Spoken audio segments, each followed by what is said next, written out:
Uh, our next speaker, Hanna Love, is a research associate with Auntie and Robert M. Bass Center for Transformative Placemaking at Brookings Institute Metropolitan Policy Program. Now that's a mouthful.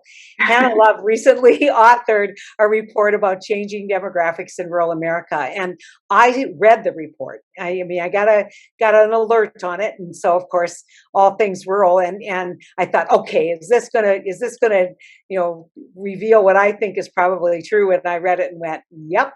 And we're more diverse. We have to be more welcoming.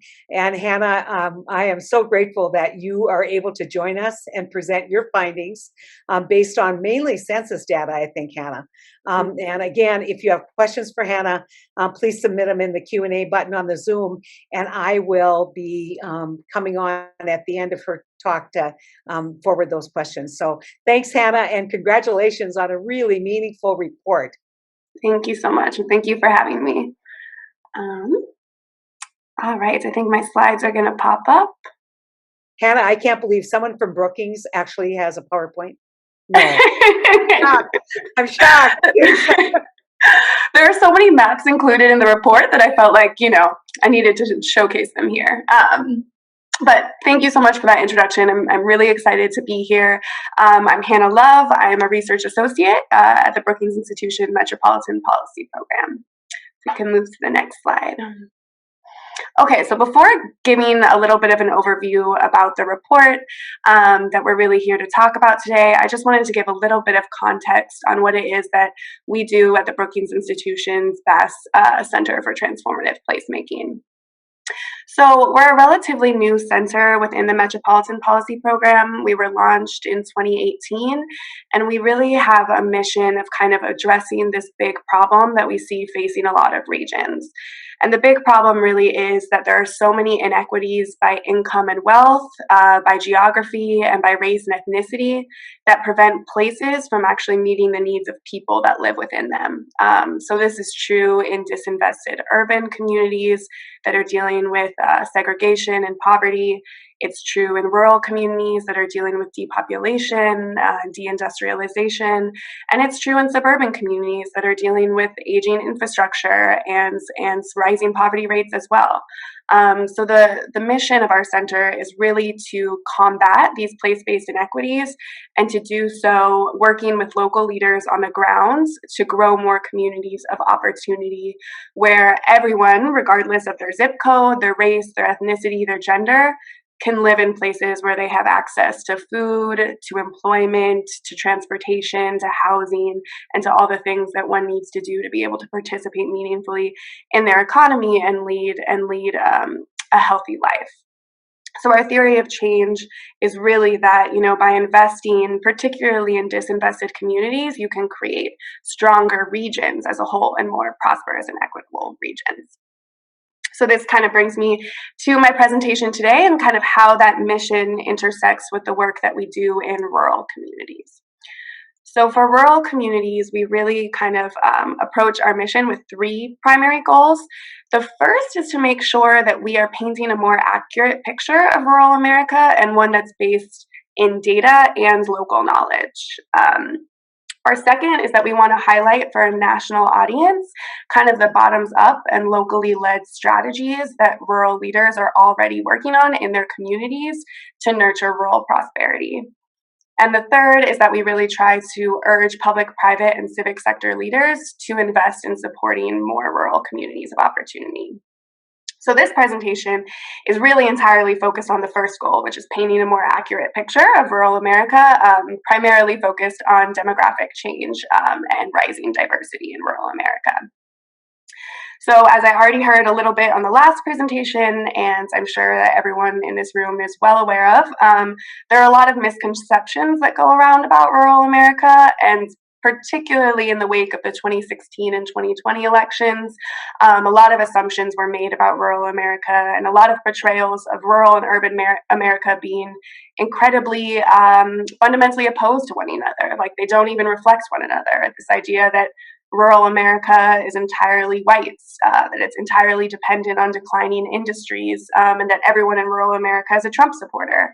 Also, the idea that urban America, on the flip side, is diverse, it's economically productive, and it's growing. And so I think that these narratives have been allowed to fester really over the past 5 years, and dominate the media landscape. And with the release of the 2020 census data, it just kind of added another sort of spark to that narrative. And pretty much most of the headlines, at least I was seeing come out, was about shrinking rural America. It's that rural America is declining.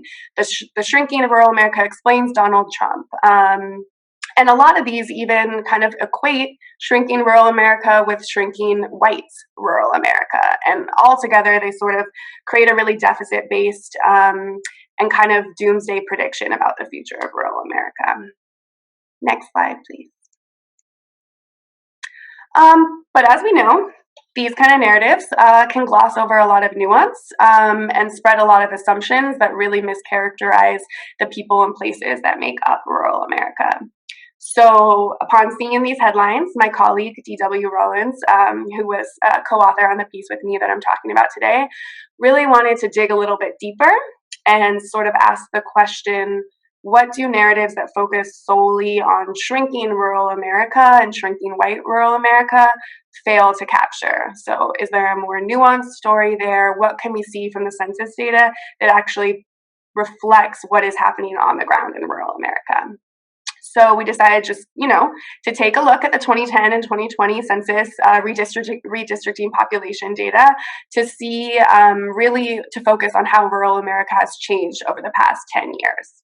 And we were hoping to reveal something a little bit other than rural America is just shrinking. Next slide. And so we had three primary findings. And so, of course, it's true that rural America has lost population over the past decade by about, on a whole, the population of rural America fell by about 0.5 percentage point. But when we dug a little bit deeper, looking just beyond that, we found three kind of key trends that are really easy to miss or to ignore if you're only focusing on population loss. So the first is that rural America became more racially and ethnically diverse over the last decade. The second is that the distribution of people of color in rural America is highly complex and also regionalized. And the third is that Latino people drove not only increases in diversity in rural America, but also increases in population growth in rural America. And I should also note here that when I'm speaking about rural America, for the case of this analysis, we're talking about all of those counties that are not within a metropolitan statistical area. Next slide. So the first finding is pretty simple. Rural America became more racially and ethnically diverse over the past decade.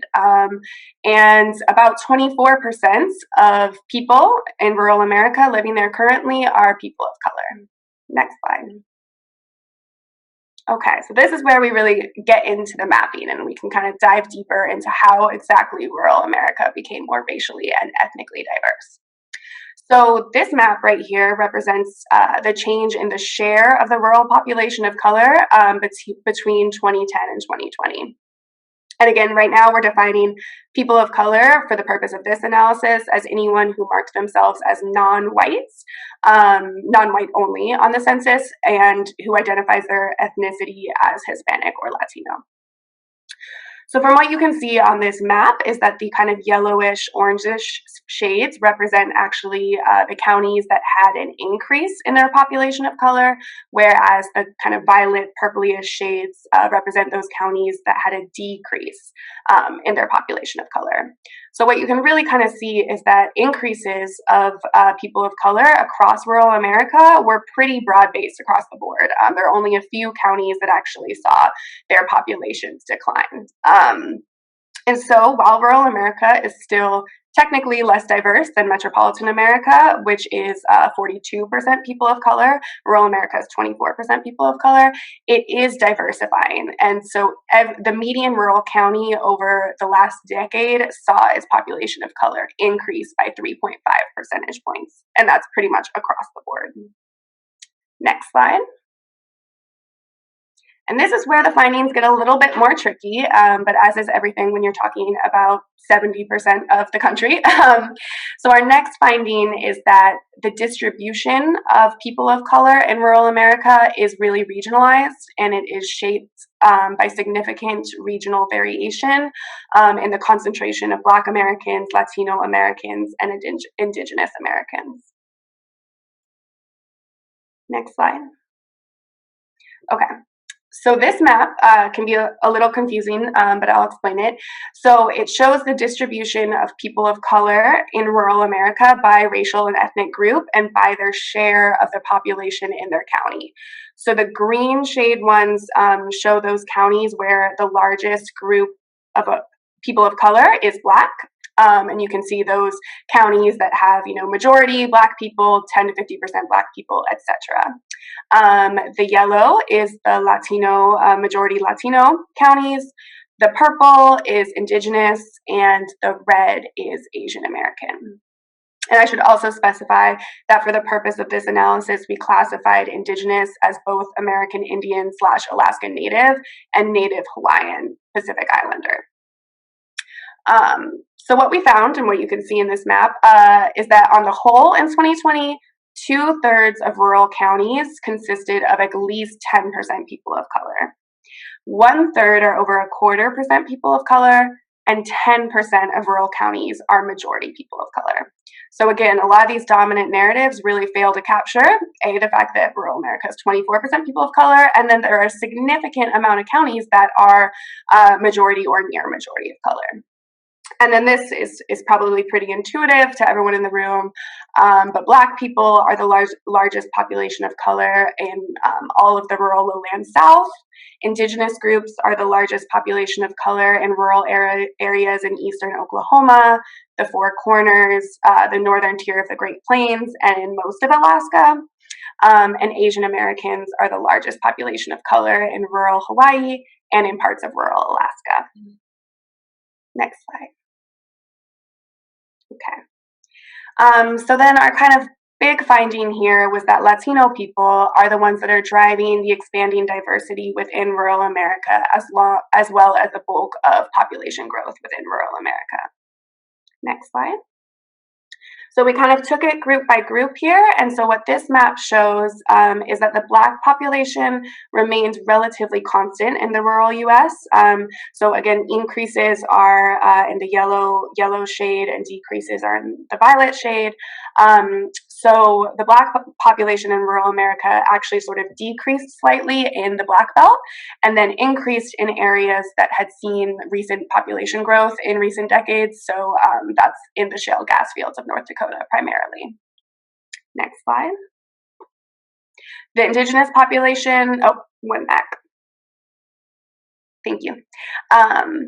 The Indigenous fraction of the rural population also remains relatively constant, and so it ended up increasing in areas that already had a pretty large Indigenous population, so in Montana, South Dakota, Arizona, New Mexico, and Oklahoma.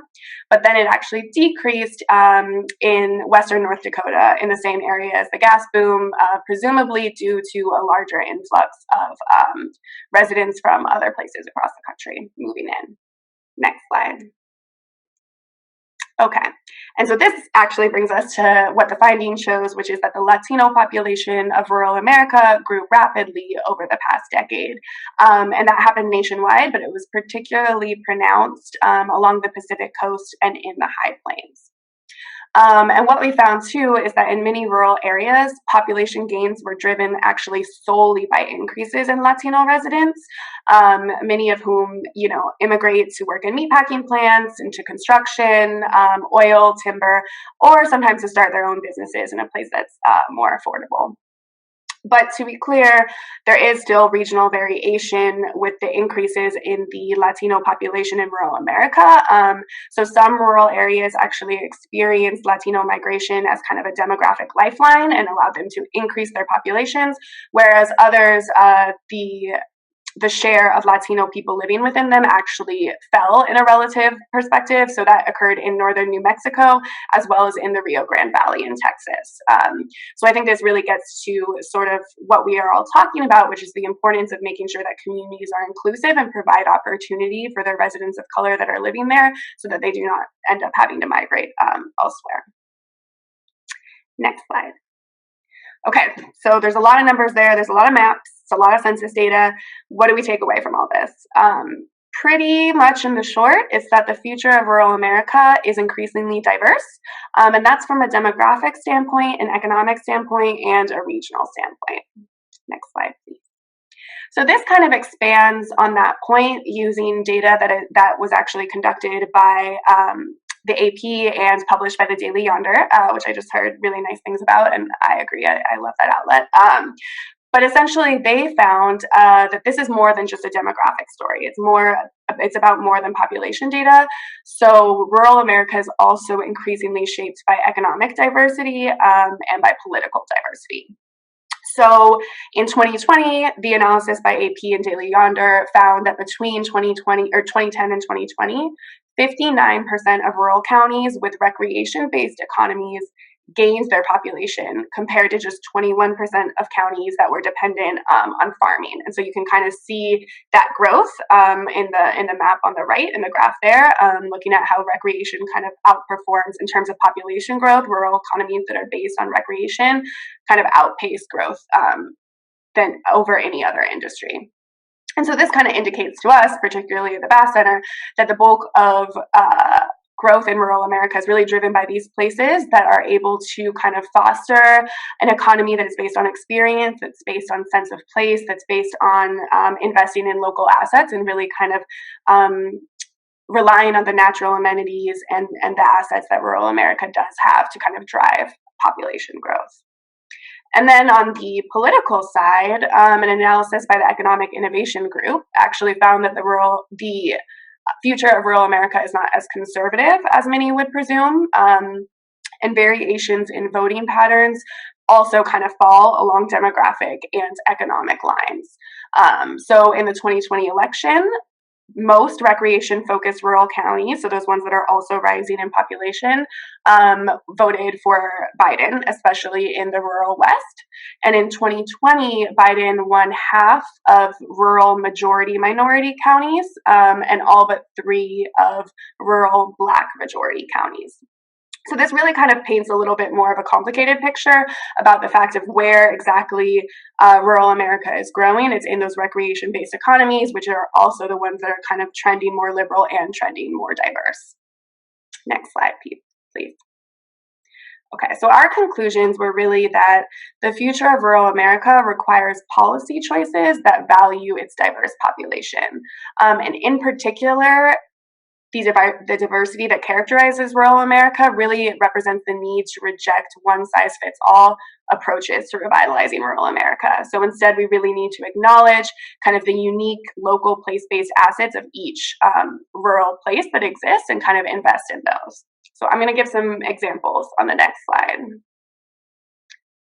Okay, so here I've provided some examples of research that come from Brookings and from others.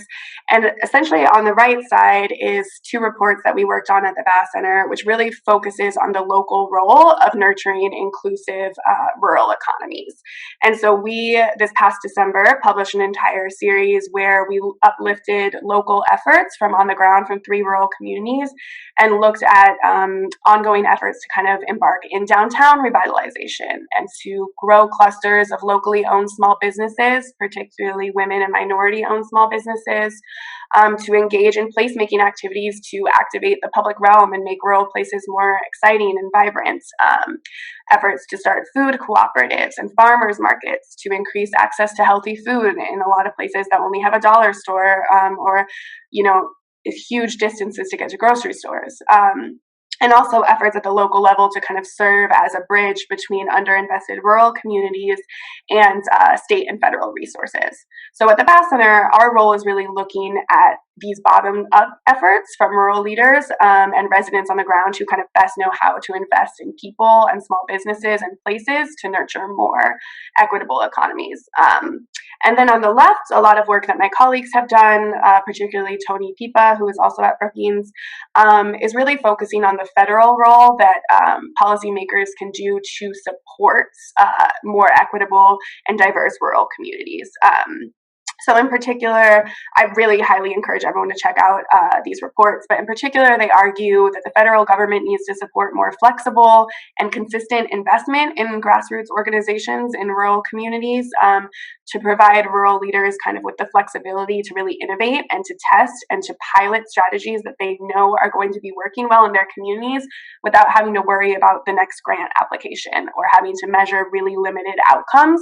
They really argue for the need to have kind of consistent and flexible funding, and are proposing, that opportunity through the Rural Partnership Program, which is currently in the reconciliation bill, but that would provide up to $4 billion to invest in local leaders and organizations for them to kind of have strategies to build rural resilience on their own terms.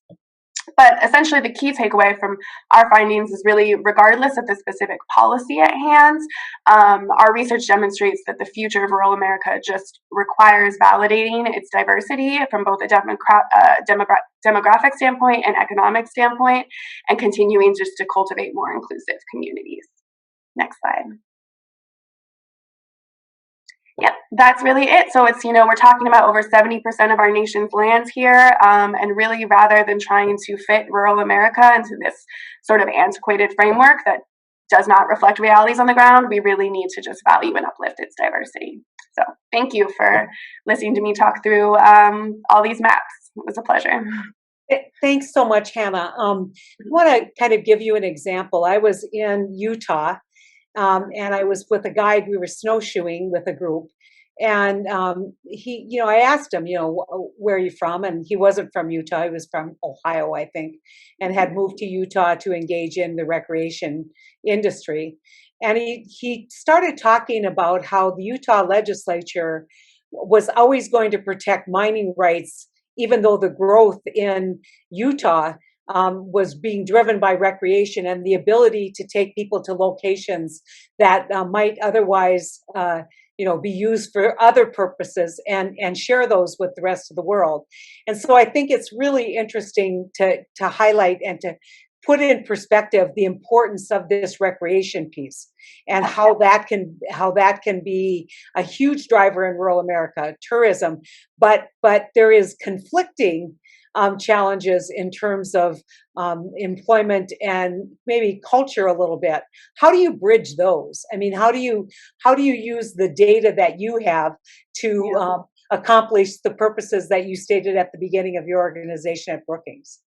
Yeah, it's a tension that we see in every single community that we go to, is that there is still this traditional mindset of traditional economic development means recruiting outside companies or industry to come to the town. And we see that, with mining, we see that with prisons, we see that all the time with, okay, we need to bring the outside in and that will give us jobs.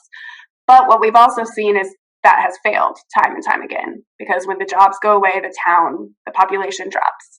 And so I think that there really needs to be a shift among these traditional economic development stakeholders at the regional level, at the state level, to really look at the past and say, we can't just keep repeating what we've done so many times, and to really look at where the actual data is showing where economies are growing, where people are moving to. It is these places, it's main streets that are revitalized, right? When you have a good downtown to go to and you host events, you can bring thousands of people to your town. We work in a community, it's a micropolitan area in Emporia, Kansas, and they host this gravel bike race every summer, and it brings, I want to say, like 30,000 people to their town, and really has kind of created them as a regional destination. And they don't typically have what you think of as a tourism-based economy. So I think it's just kind of shifting the mindset from this, we need to bring outsiders in, into, no, we need to look inward about what we already have. And it's the people, it's the natural resources, it's our old buildings on our main street. There are so many things that can be done, but it's always an uphill battle. We deal with that tension everywhere we go.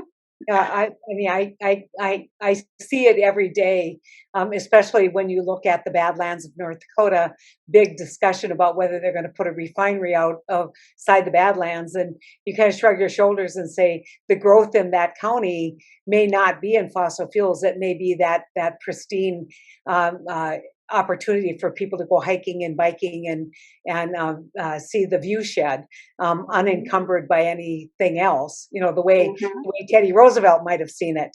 One of the questions in the chat is, in your opinion, how do incorrect perceptions of rural America's population diversity hold back economic opportunities? Mm.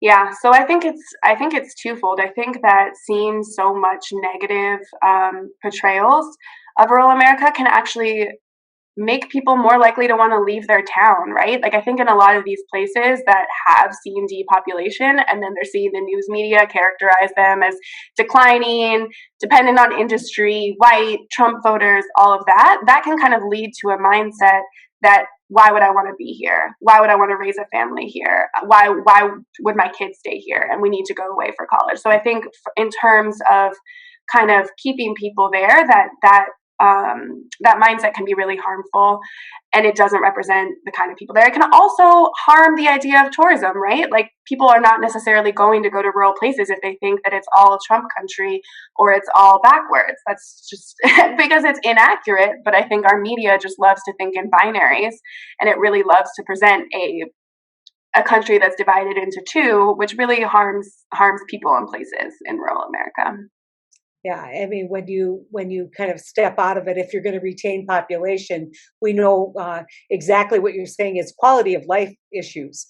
Even if you can do the things that you're doing in San Francisco and live in Carrington, North Dakota, where's the bike path and where are the people who think like I do? You know, I've also often thought rural America needs a very active group of influencers on YouTube telling our story maybe a little differently, and maybe that will change perceptions. But the perception of the monolith, you know, and the numbers, I mean, you know, if we're honest, when you look at not just the big sea of red, but the percentages in a lot of these counties where there wasn't as much diversity is pretty stark, and it's been trending that way. But it's almost like a self-fulfilling proposition.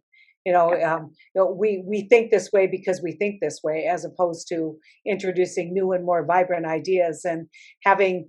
I always said, you know, you sit around a coffee table in rural America, and you know, it used to be there would be a robust political discussion. Now it's just a pep rally, and Yeah. we've got to get back to people that bringing the robust political discussion.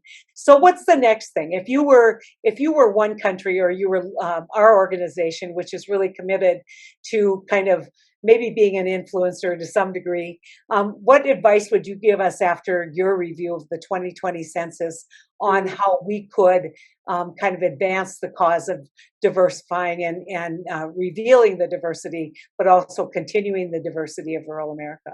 Yeah.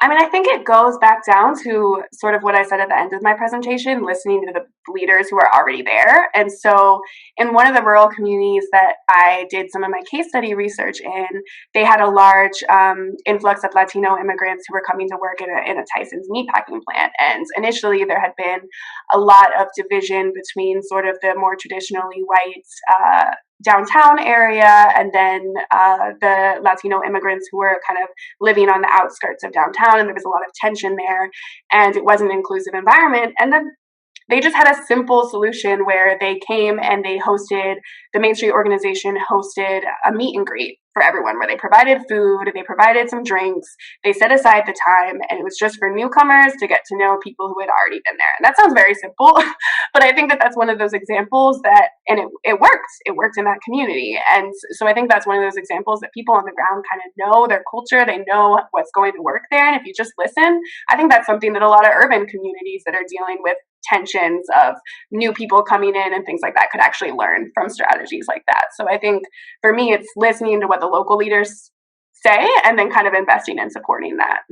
So Hannah, I mean, what the group that in the past has been fairly successful in integration has been the faith-based community. Have you seen active faith-based communities kind of engaging to integrate and to create a common kind of community identity? Yes, and I think too, where we've seen a lot of the faith-based communities really pushing more equitable towns is kind of actually in supplying a lot of the services that maybe the public sector should be, right? And so I think that the faith-based communities have been really helpful in just providing a place for people to get food, to have events, and that also brings people together as well, and kind of it becomes a place for people to meet. And so I think that they've actually stepped in sort of almost a social service provision role in a lot of these places, which is critical, but also speaks to the need for more public and private sector investment so that it doesn't have to fall on the faith-based community. Well, Hanna, I mean, I hope that you stay in touch with One Country and that we can swap stories and certainly swap data. And it's wonderful to know your project exists and that you, as a bright young woman, are on Team Rural in doing what we can to improve the quality of life and the opportunities for all rural people. Thank you so much. Thank you so much for having me. This was lovely. You bet.